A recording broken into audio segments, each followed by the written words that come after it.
బుద్ధుని జననం. శుద్ధోదనునికి జన్మించిన వాడే సిద్ధార్థ గౌతముడు. అతని జన్మ వృత్తాంతం ఇలా చెప్పబడింది. ప్రతి సంవత్సరం గ్రీష్మకాలం మధ్యలో వసంతోత్సవానికి జరుపుకోవటం శాక్యుల ఆచారం. ఒకసారి అది ఆషాఢమాసంలో వచ్చింది. రాజ్యంలో గల అందరూ శాక్యులు, రాజకుటుంబీకులు కూడా దీన్ని జరుపుకునేవారు.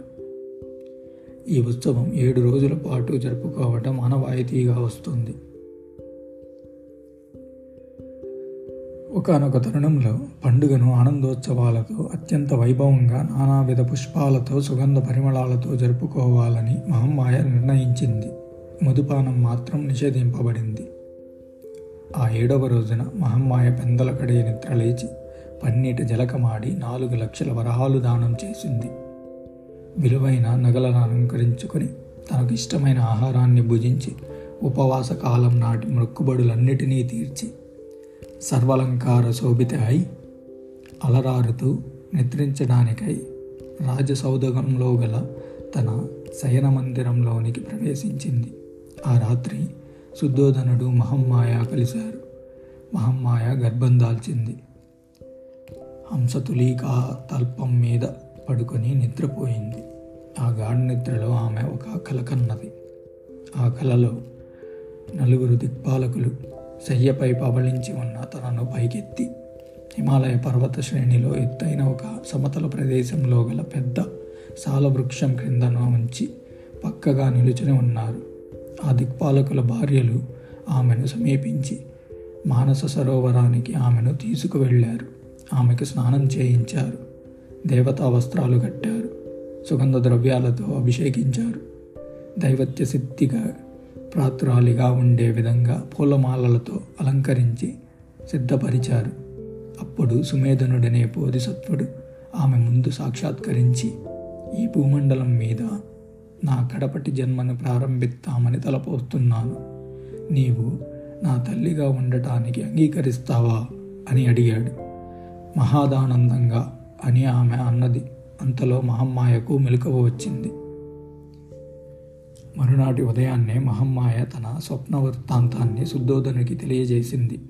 ఆ స్వప్నాన్ని ఎలా అన్వయించుకోవాలో తెలియక శుద్ధోదనుడు ప్రసిద్ధ మర్మజులైన ఎనుమండగురు బ్రాహ్మణులను పిలిపించాడు. వారు రామ, దగ, లక్కన, మంతి, యన్న, సుయామ, సుభోగ, సుదత్త అనేవారు. వారికి అఖండ స్వాగత సత్కారాలు ఏర్పాటు చేశాడు. సుగంధ పరిమళాలను వెదజల్లే పుష్పాలను ఆ ప్రదేశమంతా పరిరింపించి వారికి ఉన్నతాసనాలు ఏర్పాటు చేయించాడు. ఆ బ్రాహ్మణులు పాత్రలను బంగారు, వెండి నాణాలతో నింపివేశాడు. నెయ్యి, తేనె, చక్కెర, పాలు, నాణ్యమైన బియ్యంతో వండి వడ్డించాడు. అంతేకాకుండా వారిని నూతన వస్త్రాలు, కపిలవర్గం కలిగిన మేలు రకం ఆవుల వంటి ఘన బహుమానాలతో సత్కరించాడు. బ్రాహ్మణోత్తములు సంతుష్టులై ప్రసన్నులైన తరువాత మహమ్మాయకు కలిగిన స్వప్న వృత్తాంతాన్ని వారికి వివరించి దీని ఫలితమేమిటో తెలియజేయండి అని శుద్ధోదనుడు కోరాడు. కలవరపడవలసిన అవసరం లేదు. మీకు త్వరలోనే ఒక కుమారుడు జన్మిస్తాడు. అతడు గృహస్థ జీవితము గడిపితే ప్రపంచానికే సార్వభౌముడవుతాడు. అలా కాని పక్షంలో ఇల్లు విడిచి ఒక సన్యాసిగా మారి ప్రపంచంలోని మాయ, భ్రమలను అన్నిటినీ పారద్రోలగల బుద్ధునిగా మారుతాడు అని ఆ బ్రాహ్మణులు తెలిపారు. నూనె నిండి ఉన్న గిన్నెలాగున ఎంతో జాగ్రత్తగా, సుకుమారంగా తన గర్భంలో గల బోధిసత్వుని 10 చాంద్రమాన మాసాల పాటు మోసి ప్రసవ సమయం సమీపిస్తుండగా తన పుట్టింటికి వెళ్ళాలని అభిలషించింది మహమ్మాయ. మా తండ్రి గారి నివాసమైన దేవదహ నగరానికి వెళ్ళగోరుతున్నాను అని తన భర్తతో అన్నది. నీ అభిష్టాన్ని నేను ఎన్నడైనా కాదన్నానా అని శుద్ధోదనుడు బంగారు పల్లకిని సిద్ధపరచి దానిలో ఆమెను కూర్చోనబెట్టి జాగ్రత్తగా తీసుకుని వెళ్ళడానికై బోయిలను ఏర్పాటు చేశాడు. విశేష పరిజనం తెరలిరాగా ఆమెను తన పుట్టినింటికి సాగనంపాడు. దేవదహకు వెళ్ళే మార్గంలో గుగ్గిలపు వృక్షాలు పుష్పించేవి అయిన అనేక చెట్లు గల ఆహ్లాదమైనవి పెద్ద తోపు ద్వారా పయనించాల్సి వచ్చింది. అదే లుంబినీ వనం.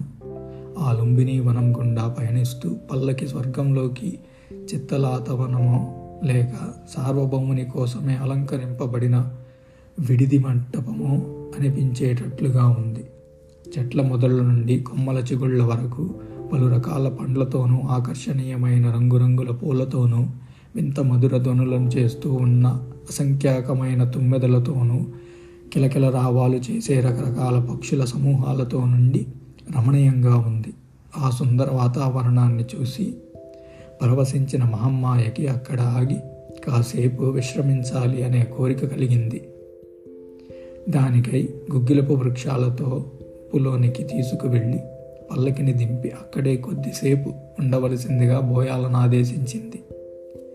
మహమ్మాయ తన పల్లకి నుండి దిగి ఒక మహత్తరమైన గుగ్గిలపు వృక్ష వద్దకు నడిచి వెళ్ళింది. ఆహ్లాదకరమైన పిల్లగాలులకు చెట్ల కొమ్మలు పైకి కిందికి ఊగుతూ ఉంటే వాటిలో ఒకదాన్ని పట్టుకోబోయింది మహమ్మాయ. అదృష్టవశాస్తు ఒక కొమ్మ ఆమె పట్టుకోవడానికి వీలుగా తగినంత కిందకి వంగింది. ముంగాళి వ్రేళ్లపై నిలబడి ఆ కొమ్మను చేజిక్కించుకుంది. వెనువెంటనే ఆ కొమ్మ పైకి ఎగసి పోతుండగా కొమ్మతో పాటు ఆమె కూడా గాలిలోకి పైకి లేచిన సమయంలో శరీరంలో కదలిక వలన ఆమెకు పురిటి నొప్పులు వచ్చాయి.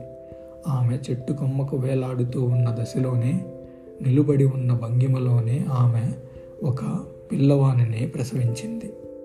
క్రీస్తు పూర్వం 563వ సంవత్సరం వైశాఖ పౌర్ణమి దినాన ఆ పిల్లవాడు జన్మించాడు. శుద్ధోదనుడు మహమ్మాయలకు వివాహమై ఎన్నో సంవత్సరాలయ్యింది. కానీ వారికి సంతానం కలుగలేదు. లేక కలిగిన పుత్రుని జనన మహోత్సవాన్ని శుద్ధోదనుడు, అతని కుటుంబమే కాకుండా శాక్యులు అందరూ ఎంతో ఆనందంగా ఆడంబరంగా జరుపుకున్నారు.